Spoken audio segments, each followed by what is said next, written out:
And we're back with Bruce Jackson. I'm your host for the Gift House, and we have a great show. This is the second half of our show. We're talking about the 50th year anniversary of the Black Panther Party. We have Fred Hampton Jr. here. I want to congratulate you for just coming out. And we have the original Black Panther Party member, Billy Brooks. Don't get me shot, man. I love my cousin. And we're going to talk about some of the problems that's been plaguing. And before, these problems were said to be, problems of civil disobedience with the government and the people. But now we see these problems are health problems, and they are problems that's been plaguing the community. 50 years later, we're looking back. All the answers are in the past, and we're seeing that we still have these same problems. And we know that the Panthers had it right. They were right on the money when they came out with the 10-point program. And we're going to talk about that in detail and talk about how we can make that which we touch better than when we found it, and correct many of the problems that we're facing today, particularly with our youth. And I want to start with you, Fred. What do you see the direction of our youth today headed? It's highs and lows, pros and cons to it. It would be ideal if we can romanticize it and say, that I see a bright future. But the deal is we remain under attack. And the deal is, as it has been, it remains to be that there's a war on our people.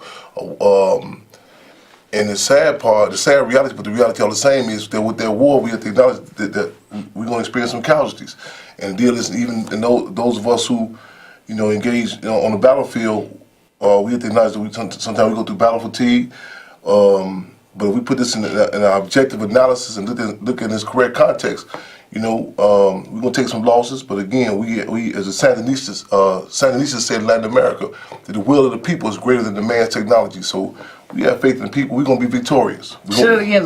Say it again. The Sandinistas said in Latin America, this was the Sandinistas' positions in response to going against all odds. I'm talking about odds like, the Contras, who was funded by U.S. imperialism. They were going against all odds, but their position was that the will of the people is greater than the man's technology. It's greater than all the state's arsenal. So we relate to that sentiment. We relate to that sentiment. We know that we are resourced. But again, we have faith in the people. So I definitely don't want to romanticize it and just say everything looks good. Because in war there are casualties, and we definitely experience them and going to experience some. I would remember that. The will of the people is greater than man's technology. Greater than man's technology. Wow. That's heavy. That's heavy.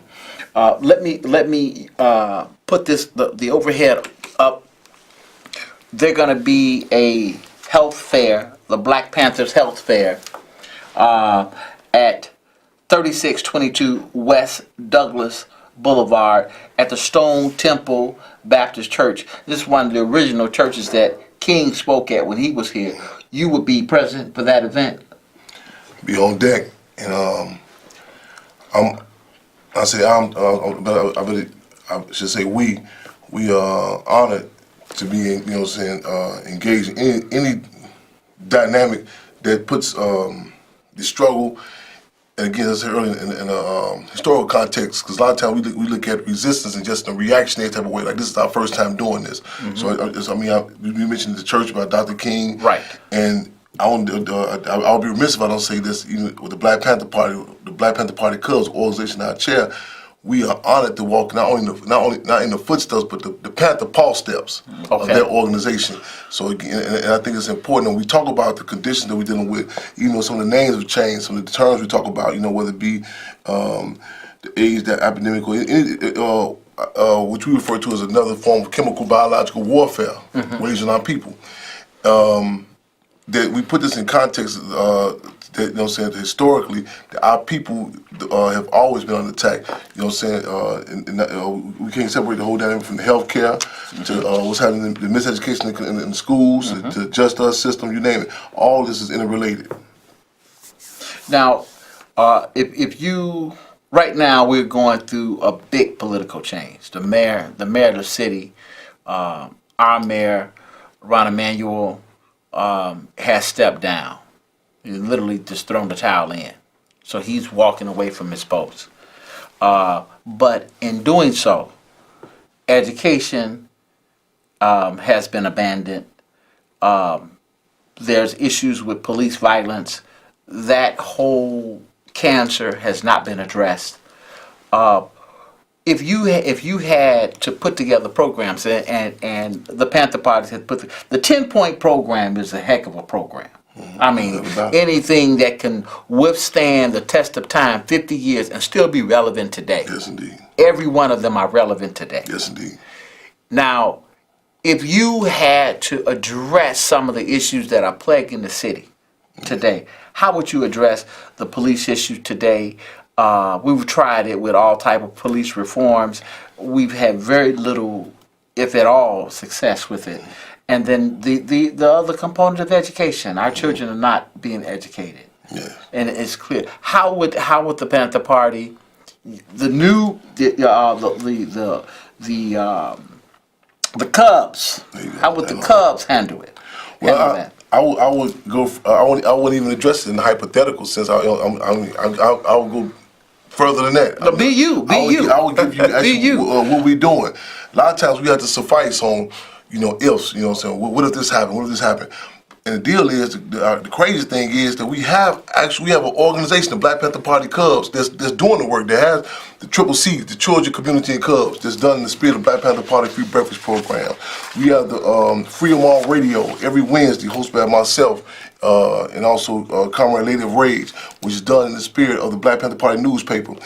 And we know a lot of these programs we talk about, they won't be acknowledged right now because it's not a safe stage in the game to speak about them. In other words, like I recall an interview in the late '80s, this before Muhammad Ali's actual physical death, and they had put Muhammad Ali on a Wheaties box on cereal. And the interviewer said, "Well, why would you put Muhammad Ali on a Wheaties box now and you didn't put him on there prior?" And the representative for Wheaties cereal said, "We can do it now because he's safe." And the deal is, a lot of times we talk about situations, in organizations when it becomes safe. The Black Panther Party did not serve cold meals, politically or literally. You know what I'm saying? Right. And the Black Panther Party Cubs, we give it to you hot. You know what I'm saying? Right. And I tell you, we don't want to taste it when it's hot. We want to talk about situations when it's safe to speak about it. You hear a lot of people talking about when it's cool to talk about it, when it's in a nostalgia type of sense. And I think it's important that we even put stuff in correct context. It just even in this stage in the game that we in, politically and in regards to the electoral political field, whether it be Donald Trump or Mayor Rahm Emanuel, the emperor has no clothes on. You know what I'm saying? The contradictions are heightened. Right. And it's more deeper and more in depth than him just walking away from his post. We have to give credit where credit is due.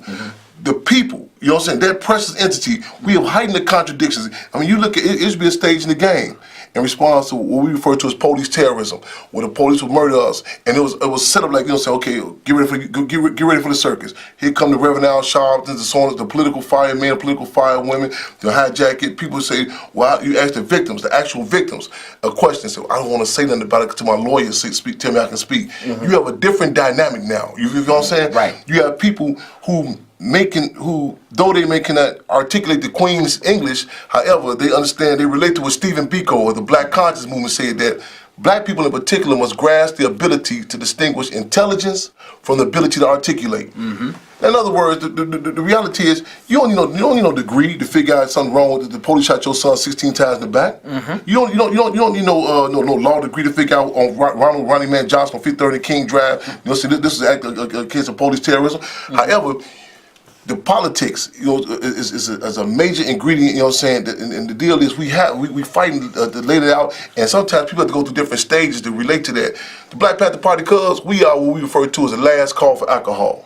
In other words, we have been out there consistently serving people. A lot of times, because we have the scars and bars on us from out there serving people, and we're not the quote-unquote politically correct image that people want, you know what I'm saying, so people will go to other safer dynamics. However, the conditions breed it now that they have to relate to it, because it seems like, similar to like, I'm going to quote Thomas Jefferson. I hate to do this, but I'm going to quote him.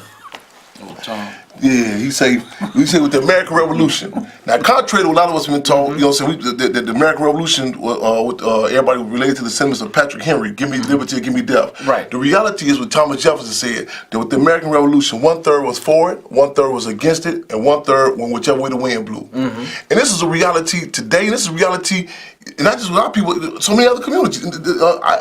I used to previously romanticize the 60s. I thought everybody was down for the movement, so on and so forth.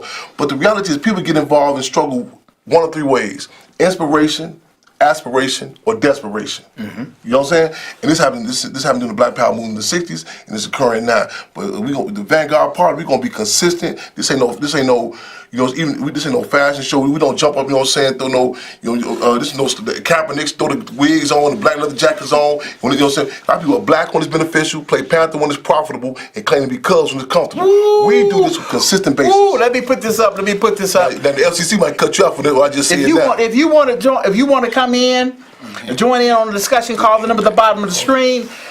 Be here this Saturday. There's the address, 3622 West Douglas Boulevard, Stone Temple Baptist Church.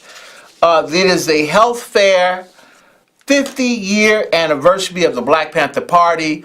Boy, it's like the 60s all here again. Don't they look good for 50? Don't they look oh, good for 50, man? I'm telling you, look at, we got the original Panther. I'm getting tongue-tied. I never get tongue-tied. You all know that. I mean, I'm getting tongue-tied.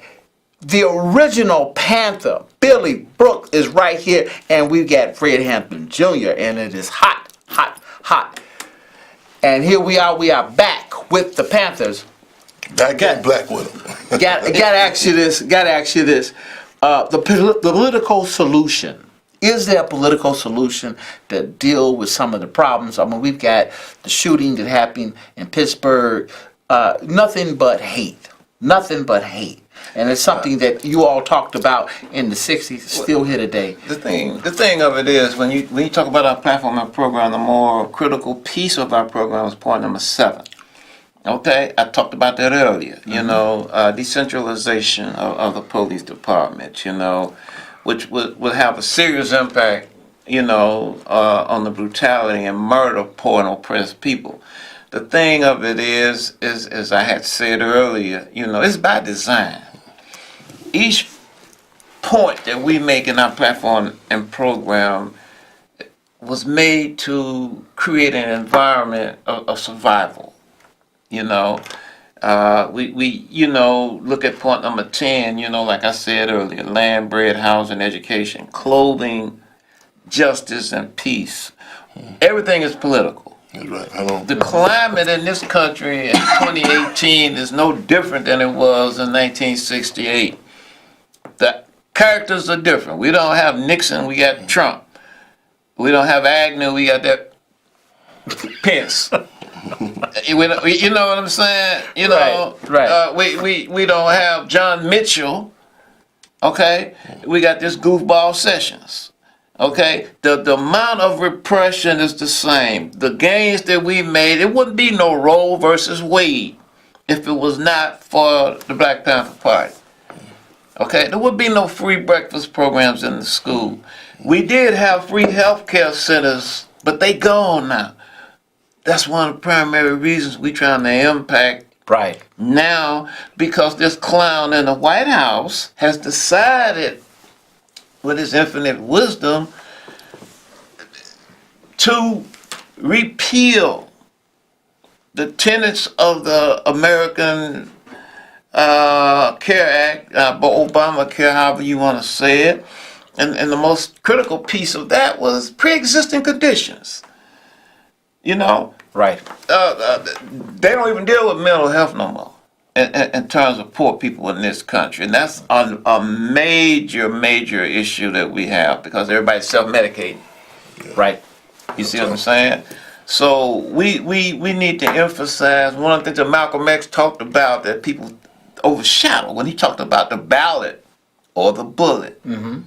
You know, there are processes that we could put into play, you know, but elected officials have to become accountable. They're not accountable. There's not one elected official that I know personally that's accountable to the people, and particularly the ward aldermen in this city, and particularly in the 24th Ward, 28th Ward, 29th Ward.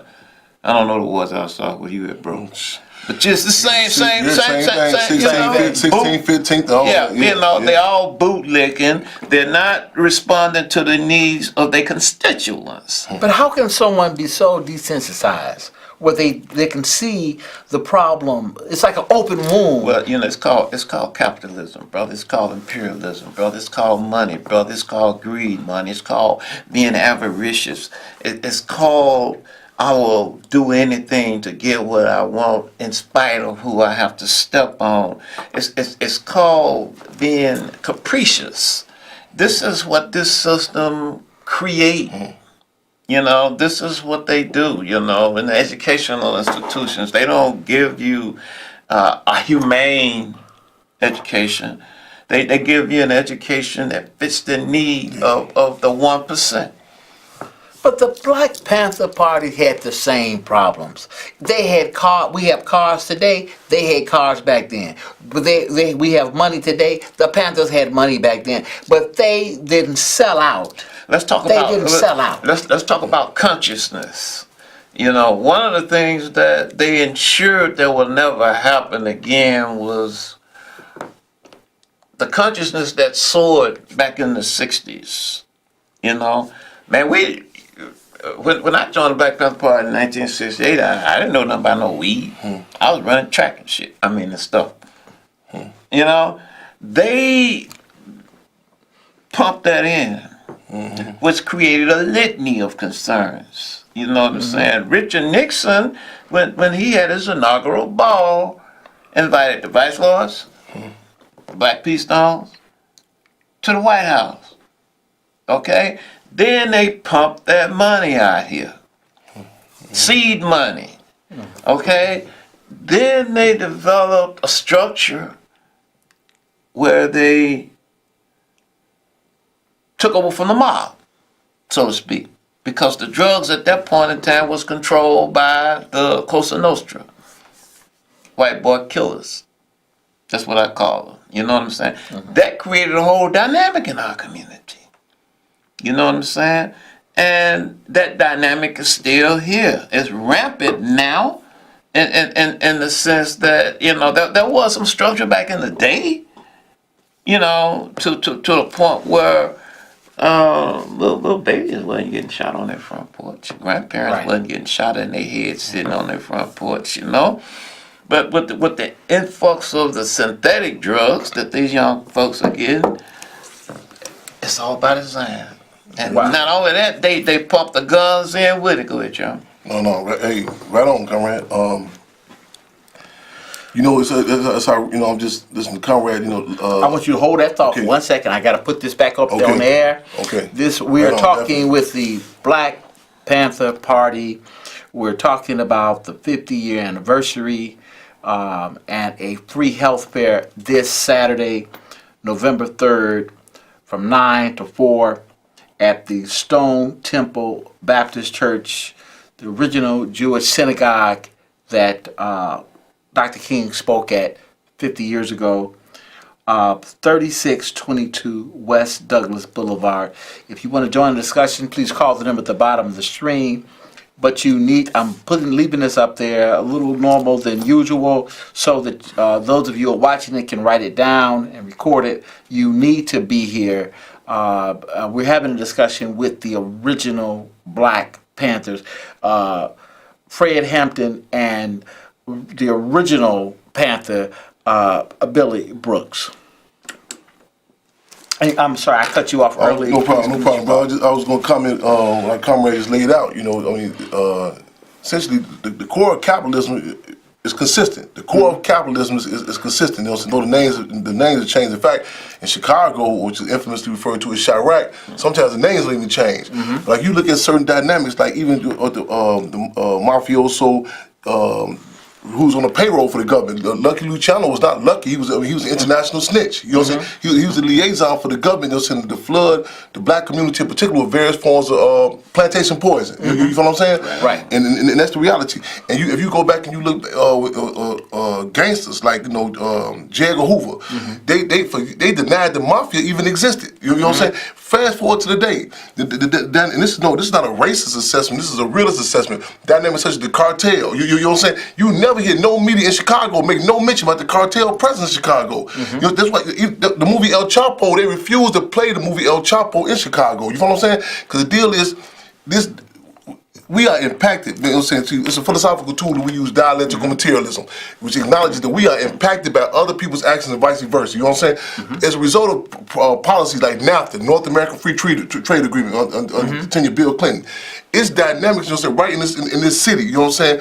That we have people on the payroll. You know what I'm saying? This is not an indictment on the Mexicano community in general. This is similar to them. We talk about different people like Nicky Barnes. You know what I'm saying? Who's on the payroll for Rudy Giuliano and other state entities. They on the payroll. You know what I'm saying? To do the state's bidding. You know what I'm saying? So what's happening is in Chicago or Chirac is what's happening. You see happening throughout the world. One of America's policies is to create chaos and then restore order. Create chaos and then restore order. You know what I'm saying? This is not just, as our comrades pointed out, even the type of shootings that's going on, so on and so forth. Chicago is historically known for a city of structure. You know what I'm saying? Not only is it one of the top segregated cities in the country, but the dynamic of structure. They strategically, who they picked out, who they locked up. You know what I'm saying? Right. It's like a what? You know what I'm saying? The dismantling of transportation, communication. If we were to say about the dismantling of the shutting down of the red line, at the same time shutting down on 50 public schools, if this was to be talked about abroad, you would say, whoa, these are war tactics. You know what I'm saying? Right. One of the major disadvantages that we as a people in our community have is not an acknowledged war. The other places they say they have political prisoners. They talk about propaganda bombs. Our community is called the war on gangs, war on drugs. It's not called propaganda bombs. It's called love and hip hop shows. You know what I'm saying? Right. If we were to say, we sit in Thailand or the Philippines, that on a weekly basis, the Norfolk Railroad, the train, would stop right in the heart of Inglewood, North Lawndale, and over 100 assault rifles, fully equipped, bullets, everything. You know what I'm saying? Put together. They don't even transport microwaves like that. You know what I'm saying? Fully equipped, drop right in the hands of these babies. You know what I'm saying? Then simultaneously drop some propaganda bombs. Had you know what I'm saying? Nicki Minaj and the likes drop these I'm gonna say songs. I'm using that term loosely. It's called Chirac. Any other community could say, whoa, wait a minute. You know what I'm saying? Right. We talk about the condition in Cook County Jail. 17-year-old sisters forced to rinse out their sanitary napkins for reuse. You know what I'm saying? Right. We talk about Pontiac how brothers are forced to go on visitation with black net masks across their face and rubber grill on the mouthpiece. We said, whoa, wait a minute. Matter of fact, let's go with the murder, the genocide in Chicago or Chirac alone. If we were to say 40 murders, the 40 white poodles, not white people, white poodles got gunned down. Take the name of black people getting killed in Chicago and just say white poodles got killed. The conversation would be like, wait a minute, hold on. It's just not no dogs killing dogs. Right. The kennels have to be involved. Let's indict the AKCs. You know what I'm saying? Right. There's some people in power that's responsible for these poodles killing each other. You know what I'm saying? What type of drugs have these poodles been given? Let's go back and do the background check. You know what I'm saying? Well, wait a minute. The first edict, the Mayor Rahm Emanuel, when he come through the door before he even unpack his clothes, first thing he said, whoa, wait a minute. Shut down all the mental health facilities in the black communities. Other communities you acknowledge it. When George Bush Sr., when he came in, the first thing he said, let's go to Saddam Hussein, Iraq. Everyone said, whoa, there's something personal going on here with you. But when Mayor Rahm Emanuel, the first thing when he come through the door, shut down the mental health institutions in the black community. You know what I'm saying? We dismiss these dynamics. The deal is, as Alcoholics Anonymous say, the first step in addressing the problem is recognizing that we have a problem. Right. You know what I'm saying? And the deal is we have to call the question not only on Uncle Sam, but Sambo. Not only the Gringos, but the Negroes. You know what I'm saying? Talk about the different aldermen. 15th Ward. You got this criminal Lopez, racist Lopez. You just go look through. You know what I'm saying? You go look at the dead parks in 15th Ward in the black community, mind you. You would say, whoa. Them field houses, I done seen dog houses look better than the field houses. You know what I'm saying? We gotta heighten the contradiction. That's what we're doing. Wow. I didn't want to stop you. Well, I said in 1 minute. I try to be politically correct. I said, I didn't want to stop you. I didn't want to stop you. You know, but we got another issue. I know we down to 1 minute, but legalizing marijuana. Let's legalize black folks first. Hey,